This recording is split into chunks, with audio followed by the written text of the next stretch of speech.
welcome to episode 2 of MSA with Miss A. I am your host for today. My name is Coach Abby, and today my special guest is Coach Mai, one of our face-to-face coaches. Today we are going to be doing our makeup and we're going to be showing you the products that we use while we give you tips on how you can do your own makeup. Let's get started.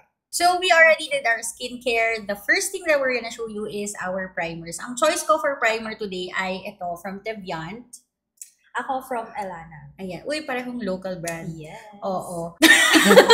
Pag sa students, ang lagi kong sinasabi when it comes to primer is less is more. Kahit ako, kasi usually, ang lagi kong sinasabi sa kanila, kapag masyadong madami yung product na ginagamit natin, pwede rin yun yung maging cause ng pagkahulas ng makeup natin. Even application also, kailangan parang imagine niyo na nagki-create kayo ng film on top of your skincare na sobrang even para prepared talaga yung face ninyo for makeup application. Ang bango nito. Ito walang amoy. Walang amoy. Color correct ka ba, ma'am? Hindi. Kasi yung under eye ko naman, hindi naman ganun. Ang ganda ng primer na to, no? Ang ganda talaga ng primer na to, guys. Promise. Ako rin, hindi ako magka-color correct. So, yun, that's another tip. Kung hindi nyo kailangan ng color corrector, you can skip it completely. In my case, I'm also gonna be skipping it. I'm just going to apply a concealer of the same shade. Concealer na gagamitin ko. Usually, guys, pag nagpa-purchase kayo ng concealers, it's possible that you don't find your exact same shade. Kasi usually, pagdating sa mga brands, less yung shades nila na available for concealers. There are more for foundations. So, finding one that is a little bit closer to your skin tone should do the trick. So, Ako from Get Ready With Me in the shade Sienna. ang choice of applicator ko talaga, since pot yung ginagamit ko, is kumukuha lang ako ng concealer brush. Tapos, pinipick up ko lang yung product. Personal ko naman to. And then, tinatap ko lang siya dito sa aking under eye. Tapos, that should allow for like an even application. And I find na when you use a brush, talagang mas ma-maximize mo yung coverage. Ang point naman talaga ng concealer, ma-maximize mo yung coverage. Ako usually, pinipick up ko siya ng product and then nilalagay ko lang siya dun sa area kung saan ko siya kailangan ilagay. Usually, gumagamit ako ng fingertip or sponge para i-blend in siya. Ito din yung usual na technique na tinuturo ko dun sa mga self-application classes ko kasi saan hindi nila natatansya yung paggamit ng sponge. Oh, dapat matuto kayong gumamit ng finger. Sorry. Ako, ang gagamitin kong foundation ay from Elana, yung OG-BB foundation nila. Ito talaga. Forever sold out, ano na? Kaya nga. Pero ito yung pinaka-go-to foundation ko as in. Favorite ko to kahit sa clients. Ako, ang gagamitin ko is this one from Teviant in the shade Medium 1. Buildable to. Itong kay Elana, ang sabi dyan is it's an OG-BB foundation. So, may skin-caring ingredient siya. Pero actually, sobrang full coverage niyan. Yes. Itong kay Teviant, ganun din. Buildable din tong kay Teviant. Actually, medyo similar sila ng consistency. Ang gusto ko, kasi ako, full coverage girl ako, coach. Ako hindi. By mood. Minsan may times na gusto ko lang light. Pero dito kasi sa OG-BB foundation ng Elana, kahit isang layer lang, okay na. Kaya gustong-gusto ko talaga siya. Kita nyo naman guys, oh. Lakas maka-flawless. Tapos dahil madalas mag-crease yung under eye ko, whatever my brush picks up, yun na lang yung dinadala ko sa under eye ko para hindi na siya masobrahan. Or for days that my skin is really dry and my under eyes are drier even, I just skip my under eye kasi I know I am going to be applying liquid highlighter there with a concealer later on anyway. So, importante din na planuhin nyo yung steps ng makeup ninyo. Kasi that's how you're going to know kung gaano karami yung gagamitin ninyo. Lagi namin tinuturo yan sa students. Yes. Product control. Like, plan it ahead so you know how much product you're going to use. By the way, my tool of choice for blending out my foundation, especially if I want full coverage, is a buffing brush. And ako naman yung tip na binibigay ko sa student. Like for example po, para sa mga pro class or sa self-application makeup classes, usually kapag kunyaring sa tingin ko, mabilis silang mag-crease kasi yung eyes ko masyado siyang prone sa creasing and caking. So sinasabi ko sa kanila, dito sila maglagay. sa ilalim. Tapos tsaka nila yung i-blend upward. Kung sakaling kulang yung na-pick up ng sponge nila or ng brush nila, papunta dun sa under eye. Kasi minsan sobrang konti lang yung napipick up. Huwag nyo masyadong ilapit. Yes. Para mas makontrol ninyo yung product. Or huwag nyo dun mismo i-deposit. Same din sa may nose area. Oo, yung sa nose area, pag hindi ko alam kung na-observe nyo na to guys, papakita na lang kami ng picture dyan, yung parang nagka-crack yung nose ninyo, that means na medyo mas mabigat yung nilagay na product ninyo sa nose ninyo and hindi niya siya kaya. So, in those cases, you can always reduce naman the product that you're using. Ang importante naman, ang pinaka-goal kasi ng foundation natin really is to even out your skin tone. So, hindi naman natin sinasabi na kailangan na pantay yung coverage as long as even out yung skin tone, okay na yun. Next naman, mag-apply kami ng liquid highlighter. So, ang ginagamit ko, ayan. Ginagamit namin dalawa. Actually, na-discover ko tong product na to sa kanya. Lagi na akong gumagamit ng The Sem concealers noon pa lang. Pero hindi ko alam na meron pala sila dedicated na line just for brightening. So, these are called the Fix Sealers. Ito, this is in the shade 01. This is what we always purchase. The 01 Fix Sealer, iba yung itsura niya dun sa 01 concealer. Mas bright talaga to. So, perfect siya for brightening. Tingnan nyo. Pa-brighten namin yung under eyes namin using this concealer. Ako, brush pa rin talaga yung ginagamit ko. Pero, pwede ko rin naman tong sundan ng sponge if I feel like I put too much or yun nga, kapag masyadong dry yung Actually, lahat nung mga concealers nila, in-experiment ko yan. So, meron ako yung black one. Meron din ako nung ganitong pink at saka yung nakapat. So, yung nakapat, yun yung favorite ko para mag-cover ng mga discoloration. So, parang ano siya, parang NARS na soft matte. Ganun yung parang formula niya. Hindi naman siya mahirap i-blend kahit cream siya. Kaya gusto ko siya kasi kahit cream siya, hindi siya yung parang drying sa skin. So, nako-cover naman niya talaga lahat. Nasaan yan? Nandun sa bahay. Kukunin. Pagdating naman sa liquid blush, marami kayong choices locally. As in, madalang akong tumingin. I mean, I still try out international brands, pero madaming choices locally. Ito yung usually na ginagamit ko right now. This is the one from Quick Effects. It's their CeraBoost All-in-One Tint. Very lightweight to. Hindi siya mahirap i-blend. Unlike other cream blushes na parang may resistance na mahirap siyang i-blend. So kung may mga beginner na students, lagi ko itong nire-recommend. And this shade, actually, I really like this shade. This is in the shade Fresh Coral. Yan. Ako naman, Color It. So for blush, marami akong option for blush on talaga. Kasi mahilig akong mag-blush. Hindi lang halata. Pero usually, ito yung gamit ko, yung Luna ng Color It. Ayan. Ako dito, ako usual naglalagay. Yung sa center, gusto mo naman red. Oo. Ako dito sa taas, under eye. Tapos sometimes I even pull it towards my lid. Gusto ko lang talaga yung effect na yan. Ako ito, kasi gusto ko naman mas emphasize yung apple ng cheeks pag Ano? You can layer your blushes. It's always a good idea to start with less. Kasi minsan pag sinobrahan, ang nangyayari parang nabibigla. Lalo na pag beginner na nagbablush, parang feeling niya na sobra. Pero kung i-build mo naman siya ng maayos, makukuha mo naman yung tamang timpla or yung gradient na kailangan mo para dun sa blush. Napansin ko also with our students, takot na takot sila sa blush. Totoo. So, when they're new to cream blushes, kasi traditionally, powder blushes talaga yung uso. So, for a lot of students, when they're new to cream blushes, we're really, really careful with disclaimers to like use less, like konti lang talaga yung gamitin ninyo para when you build the pigment, hindi siya nakakagulat. Actually, tapos may isang student pa before na sabi niya, never daw siyang gumamit ng blush on sa buong buhay niya kasi nga, takot siya, tas performer siya. Tapos nung natutunan niya yung technique, parang lahat na ng kakilala niya, gusto niya lagyan ng cream blush. Buong barangay. Oo, kasi parang nun lang daw niya na-appreciate. So, imagine mo ballet dancer siya, tapos never siyang nag-blush. Eh, di ba pagka-performer ka? Ay, oo. Malayo. So, ang putla. Tapos ngayon niya lang na-appreciate. Ang ganda talaga nito. Ang lakas niya maka-summer. Yung hindi siya yung tipong intentional drunk blush or sun-kissed blush. It just looks really, really natural.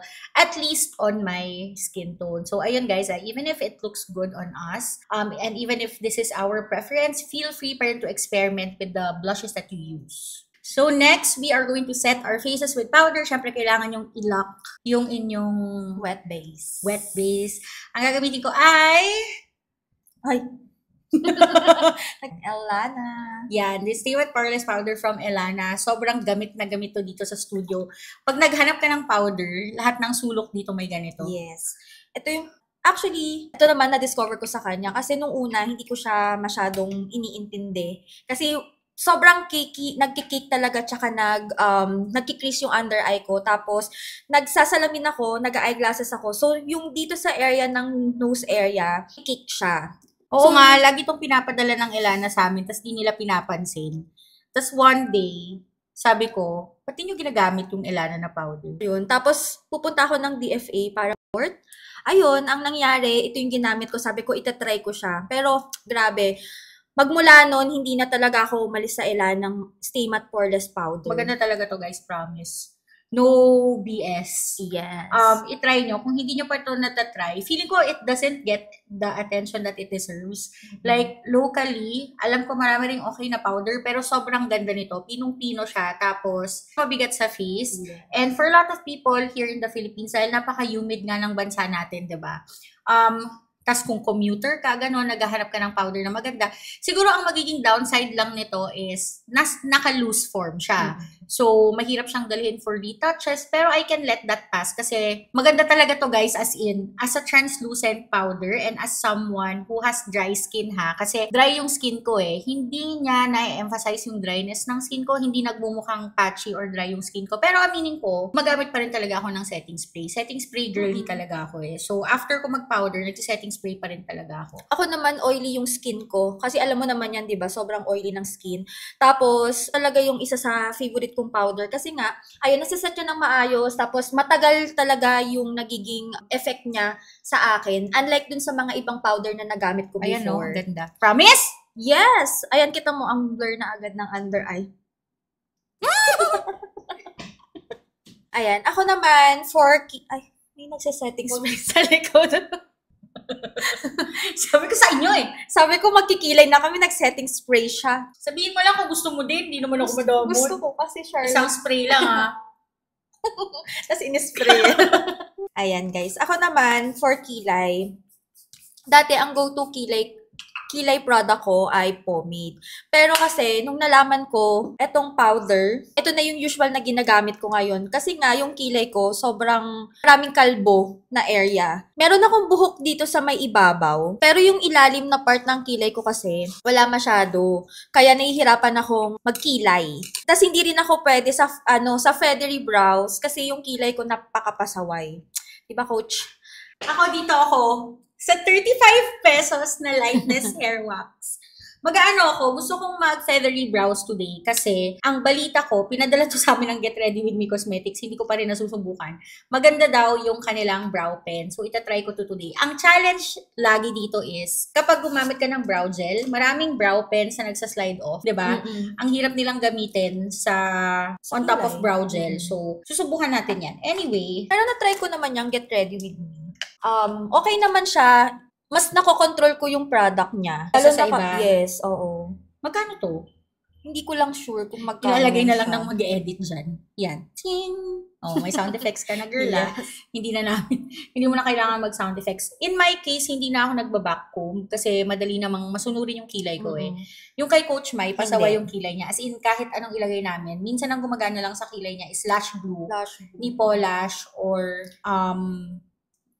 Elmer's. Ganito yung itsura niya, guys, In fairness, uniform na uniform, tapos groomed na groomed. Kung ayaw niya ng laminated, wag niyo lang damihan. Tulad nga ng sabi namin, tactile control, product control. Ako ito, fini-fill in ko na yung aking brows, lalo na dito sa my tail. So ito rin, isang technique, dapat laging ang pinaka-dark na areas, lalo na pag glam brows, dito sa my tail part. Promise? Yes, promise. Pinky promise? Yes. Kasi, pamanicure tayo. Ay, oo nga. Nung minsan, guys, nagpapamasahe ako sa sabi ko sa kanya, lalabas ako magpapamasahe ako. Kasi nag-cancel yung meeting ko. Tapos, medyo pagod ako nung araw na yun. So, sabi ko magpapamasahe ako. Mamaya may naririnig ako dun sa labas, pumipili ng nail polish. Nagsasalita, anong magandang red? Anong magandang red? Sabi ko, parang kilala ko yung boses na yun. Napasigaw ako, May, ikaw ba yan? Ayun, ako nga. Sabi ko siya ngayon. Sabi niya, oo, kain tayo. Walang yan. Dito sinusundan mo. Kasi parang galing ako ng school noon. Parang wala na akong gagawin. Tapos, Ayoko pang gumawa ng mga kailangan kong gawin. Gusto ko lang tumanga, you know? Minsan, Ang ganda tumanga. Oo. Bakit ganun? Minsan yun na yung kailangan natin, tumanga. Gusto ko na lang tumanga. Ayoko maging tanga. Oo. Gusto Iba ko lang yun. tumanga. Iba yung Oo. maging tanga. Gusto mo yung wala kang ginagawa, tapos nakatanga ka lang, nakaano ka lang, nakatingin ka lang sa somewhere. Nakatingin ka lang sa somewhere, ayun. At saka yung mga nag-nail polish dun sa salon na yon, shout out sa Slay Beauty, hello sa inyo. Hello. Kabisado na nila yung mga namin, yung mga kulay na gusto namin, yung kung gaano ka-hard yung massage, mga ganyan. Minsan, wala yun lang yun. Wala na palang katuloy. Anyway, first time ko tong gagamitin. Ang pino ng tip niya, sobrang pino ng tip niya. Sige, tingnan na natin. Tingnan mo. Ito usually yung problem areas ko ito Tsaka ito. Ako yan yung nag-fit dun sa sa kulay ng kilay ko. Itong ash? Yung ash. Parang natural lang siya kapag nilalagay ko siya dun sa mga sparse area ng kilay ko. Nanginginig ako. Ang dami ko na kasing kinapit today. Hindi ka nahihirapan. Namimiss ko yung Ay, ang ganda nga! Diba? Guys, tingnan nyo Malamang nakikita nyo, nanonood kayo. Initial feedback, mahaba yung kanyang tip. So, medyo flimsy. So, merong mga part dito na parang tabingi yung line. Pero with a little practice, sanayan lang siguro. Maganda naman siya. Maganda yung lapat niya. And hindi ako ng problema. Top off yung gel. Which is great. I like it. Maraming magandang local brands na ngayon. No? Yung gamit ni Coach My Local. Devian. Features and shades na brow powder. Yung strokes na pencil. Maganda Sobrang ganda din. Iniwan ko yun dito Ang problema kasi dito guys, pag may PR para sa akin, wala pa ako dito. Nabuksan na. Minsan magpapadala sila 10 shades. Tapos i-film ko yung video. Kunyari sasabihin ko, okay, so they release 8 shades. 10 shades pala. Kasi yung 2 shades, nabulsa na nila. Ganon talaga, guys. Ano nang gagawin natin, Coach? Mag-eyeshadow. Anong eyeshadow mo? Vice. Yan ang gagamitin ko Ito din yung gagamitin ko Teka, maghahanap ako ng iba. Mga trip ko na eyeshadow ngayon, yung mga less color, pero more on eyeliner lashes. Ayun. So, usually nag-aano lang ako, isang matte, tapos isang shimmer. Ay, ako naman usually half smoky eye. Yun yung talagang yung 2 shades, tapos isang shimmer. Yun yung mga favorite ko na ginagamit ngayon. Ingay naman!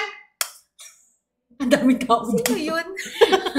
Ito yung namin guys, yung group classroom namin. Tapos sa taas may mga one-on-one classrooms kami. Kaya dito kami nagfi-film kasi usually walang gumagamit kasi lahat ng nagbo-book sa amin. One-on-one. Dito yung mga corporate classes. Like kunyari kung may office kayo, yun, dito kayo pwede mag-book. Anyway guys, pag bumili kayo ng 35XO ngayon, wala na yung glitter. Tignan, oo nga. Hindi na ganyan yung Ito yung sa akin pa to Bago siyang release, binili ko agad syempre kasi alam niyo naman ako. Pero, wala na yung glitter niya. Iba na yung itsura, no? Iba na lang. Okay. Pero anyway, ang gustong-gusto kong ginagamit dito is itong muted na tone. Natatawa naman ako. Tingnan. Butas-butas. Halitang-halata niyo kung ano yung mga usual na ginagamit namin na shades. So, yun yung usual ko. Yung muted shade na yun. And maganda yung effect na yun, guys. Especially kung kita na kayo like us. Ayan, ako dito naman. Gusto kasi palakihin yung mata ko. Kaya usually, ito yung ginagamit ko. Half smoky yung ginagawa ko madalas. Ako ganito lang talaga. Especially kung wala naman akong oras. You know, honestly guys, I can't be bothered. On a regular day, halos hindi na rin ako nagpipilik mata. Dati, ang bilis kong maubos yung polish na isang box. Totoo. Ngayon, inulit-ulit ko lang yung mga para sa demo sa classes ko, sa mga live stream. Tapos yung like for personal use, yung lakad na magpipilik mata ko, wala talaga. Kahit ako alam mo naman yan. Hindi naman ako madalas nagme-makeup. Blush on lang. Pag lumalabas kami, hindi kami madalas nagme-makeup. Alam niyo, ang ganda talaga ng quality ng Morphe. Mid-range brand to So, hindi siya ganun kamahal. For this 35 pan palette, siguro mga nasa 2,000 plus lang siya. So, okay na rin yun for the quality. Sisimutin ko yung shimmer. Pero pinapagamit ko pa din yan kahit parang ganyan. ulam. Kaya, hindi maganda kasi talaga to. Okay, Maganda papakita ko sa inyo yung shimmer niya, guys. Okay, so, kukuha ako ng konti lang. Actually, yung ginagamit kong pang-pack-on ng shimmer. Maganda, pwede nyo tong gawing hack, lip brush. Tapos, kinakalat ko lang siya. Ganyan. all over my lid until over my crease. And then, depende sa look that I'm going for, I usually put just a little bit. Pero you can put more if you want. But for me, I'm okay na with yung ganyan lang karami for everyday. Yes, ako ito. Dalawang shade siya. Usually, dito ako nagpo-focus sa my outer part ng eyes ko para alam nyo yun, mas mag-open yung eyes. And then for shimmer naman, madalas gumagamit lang ako ng yung shimmer na yung pino, tapos pinapak ko lang siya dun sa Ipak mo na yan. Paano yun? Ayan, so nilalagay ko lang siya dito sa inner corner para mag-meet lang sila nung matte color. Ayan. Sila mag-meet. Meet, di ba yun yung sa samgyupsal? Ay! Pag yung binabanggit yung mga karne-karne dito, mamaya nasa labas na naman kami. Parang gusto kong mag-samgyupsal. Saan ba yung Ano May sa'yo? mo to. Sige. Mo! Ako ang gagamitin ko, guys, ay Vice Cosmetic na powder pen. Powder pen. Powdery ba yan? Nag-isip nga din ako. Ako magta-tightline muna ako with Sige, guys, meron tinuro si Coach Abby sa akin na bagong technique para sa eyeliner. Ayan. Ito yung mga pwede nyong gawin for hooded eyes. Ayan. So, mag-start tayo dito sa may inner corner. Oh! Ay! Bimuntikan na! Ayan, wait lang, guys. Tingnan nyo, oh. Nagulat. Nagtatae nga yan. Nagtatae siya, oh. Bigla, buti na lang ginulat mo ko. Oh, tingnan mo, oh. Sinabi ko na yan sa Vice eh. Sabi nila wala pang nagre-report ng ganyan. Pero dito sa amin, madalas mangyari yan. Yung mga, meron din ako niyan eh. Yung mga brown, hindi naman naggaganyan. Lang eh. Nagagalit. Hindi naman ako gumawa niyan. Ayan. So, mag-start tayo dito sa may inner corner. Natatawa ko. Mag-start tayo maglagay ng line from sa inner corner papunta dun sa bago mag-end nung kilay. Mga 2/3. Oo. Nakikita ba nila? Oo, kaya niya. I-zoom in na lang yan.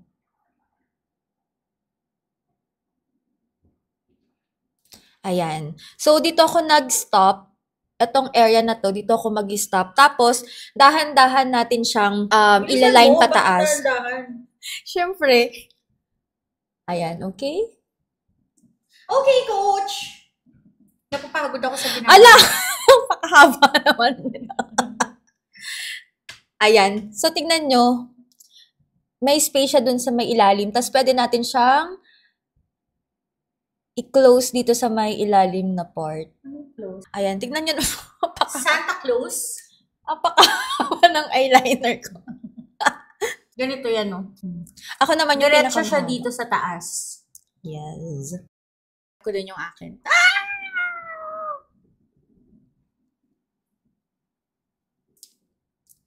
Magpipilik mata na ako, guys. Oh my God. Nakailang purchase na ako nito. Uy, in fairness sa akin, bumibili talaga ako Hindi ako laging sponsored. Pero okay lang naman din. Hindi, madalas din magpadala sa amin ng Polar. Ito yung favorite ko sa kanila, yung C11. Isa to sa mga cat eye designs nila. So, pag sinabing cat eye, they're usually longer or they're longer on the outer corner. Ako ito, yung Pro NO3. Usually dito naman siya, dull eye naman siya. Very natural lang din yung niya, lashes. Yun yung mga letter N. Yes. N is for natural. C is for catastrophic. Uy! Ayan. So, magkakat lang kami. Wait. Maganda na binawasan nila yung glue sa packaging. Dati kapag naglalagay ako ng Polish, pagkatanggal mo sa packaging, punong-puno ng glue. Actually, so minsan ang nangyayari, napupunit. Ngayon, pag hinila mo siya, doon na lang sa magkabilang glue may glue. So, hindi ka na mahihirapan magtanggal. Kabisado mo na yung ng lashes mo. Yung size ng lashes mo. Minsan, kabisado ko na, depende sa lashes. Kasi minsan may mga times naman na ganun pa rin, same lang yung length na pinuputol ko, pero parang masyado nang maikli. Oo. Tapos minsan naman sobra pa ring haba. So, babawasan ko pa din. Tapos may mga lashes, especially yung mga cheaper types ng lashes, medyo sila, nakakatusok sa loob. Mm-hmm. So, hindi ko na siya pinapaabot hanggang sa inner corner. Ayan. Anong lash glue mo? Ito, yung AOA. na Polish. lash adhesive. Pag naglalagay kayo ng lashes, huwag kayo magmadali. Mag-CR muna. Antayin nyo talagang mag-dry yung glue. Mga 2 minutes. Para sure na sure kayo na walang kakalat na glue. Tapos lagi namin, kapag kunyari may face-to-face student kami, kunyari ayan yung student, no, talagang ina-assist namin, ginaguide namin kung saan pupunta yung kamay nila. So halimbawa yan si Coach Mike, talagang iaangat namin ng ganyan. Dapat naka-expose talaga yung kilikili ninyo kapag nag-a-attach kayo ng lashes. Para hindi kayo mahihirapan maglagay. Yun wag yung parang lazy na nakaganyan lang kayo. Talagang iangat ninyo siya. Angat ninyo yung kamay ninyo. So, anyway, mag-a-attach na tayo. Order lang kami ng pagkain. Nagutom. Anyway, magko-contour ka ba, ma'am?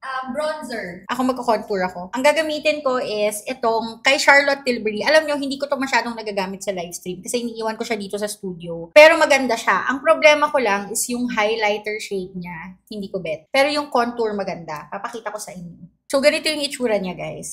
I just take a little bit like this. Tap off the excess. And then, ina-apply ko lang siya dito. It looks really, really natural. Mukha talaga siyang shadow. Tapos, ang bilis na makuha yung scalp na gusto mo.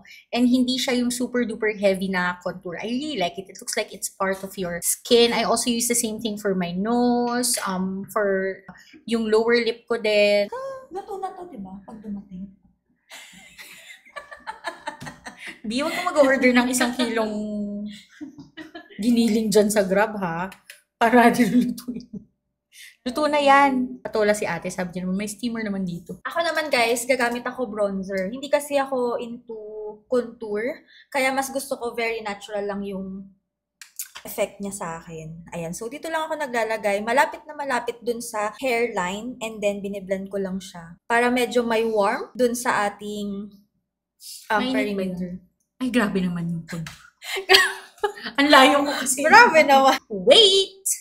Ayan. So, naglalagay lang ako dyan para alam nyo yun. Para lang tayong naarawan. Make sure lang guys na pantay yung intensity nung pagkakalagay nyo nung bronzer. For blush naman, gagamit ako ng Vice pa rin na Cozy Coral. At sa amin. Di ba guys, gagawa pa kami ng maraming video. ito lang ulit. Kung saan lang natin nilagay kaninang blush natin. Ako, Barry M. Yung marble blush nila. Pinadala din nila to. Guys, kahit madalas kaming padalhan ng makeup, kung hindi namin bet, hindi rin talaga namin ginagamit na coach. Totoo yan. Pero hindi ibig sabihin na hindi siya maganda kasi tumatambay lang sila dito sa studio. Tambay. Tumatambay sila dito sa studio. Tapos, nagagamit sila ng mga students namin. Tapos talagang preference ang products. Kaya yun nga yung sinasabi ko din sa mga student na kailangan piliin nila ng mabuti yung mga products na gagamitin nila kasi kanya-kanyang preference siya per product. Like for example, si Coach Abby gusto niya ganito, ako ganito yung gusto ko. So yung student, ganun din. Ay, ang dami! Nagpadala ang Colorette ng highlighters. Meron silang bagong highlighters. Buksan natin. Ay, gusto ko. Tag-isa tayo. Sige. Parang ito yung gusto ko. Parang ako din, yan yung gusto ko. Ayan. Okay. Anong shade yan? Flame. Ito siya. Ay, ang ganda ng kulay Ang niya, ganda. champagne. Gero ka talaga. Tapos,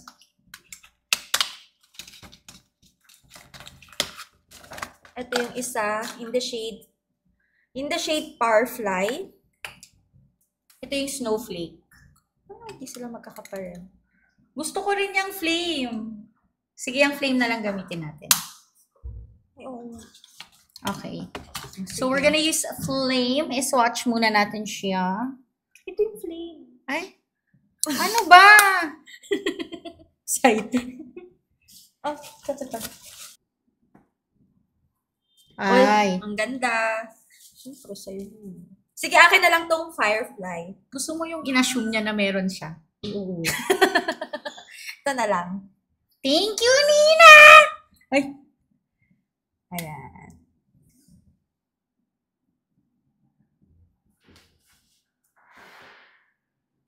Yan.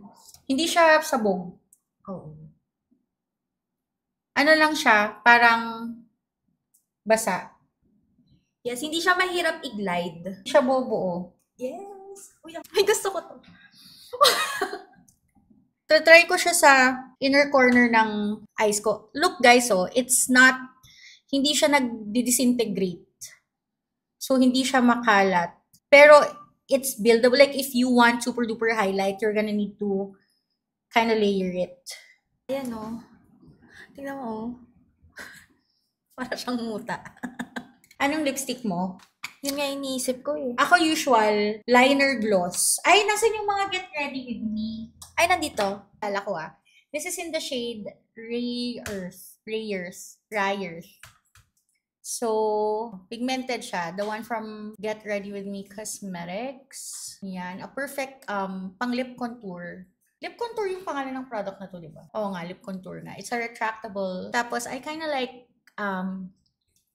smudge it sa edges. Para mukha siyang cloudy. Ayan. Ako ito, on Wednesday, ito yung gagamitin ko. Tapos, gagamitin ko tong Lasting Color Gloss ni Romand. Parang di mo bagay. Parang di ko bagay. Palitan mo yan. Yan ang true friends, guys. Kung hindi nyo bagay, sasabihin nila sa inyo. Parang hindi bagay sa'yo yung jowa mo. Break mo na yan. Ano na nang gagamitin mo? Hulaan ko, piña colada. Ano yan bestseller kumbaga dito sa studio. Maganda yan. Ay, Gusto ko yan. kaya ang piña colada. So, ano sanabi ni Minnie Mouse? Kaya nga. Tsaka ni Ariel. Uy. Ariel with Downy. Ayan. Okay. So, this is our look. Ayan. Tingnan nyo nang maigi. Uy. Nagli-lift yung lashes ko. Sorry naman. So, this is our look, guys. Thank you so much for watching this episode of MSA with Miss A. Hindi namin alam kung kailan gagraduate tong headband namin. Meron pa kaming Disneyland hangover. Pero maraming salamat sa panonood. And if you have any requests of the type of videos that you want us to do or brands that you want us to try, products, techniques, and tools, just let us know in the comments. Alam nyo, hindi kasi kami tambay sa social media, so hindi namin alam yung mga trend. Ayan, may sarili kami mundo. Thank you so much for watching, guys. See you again soon. Bye!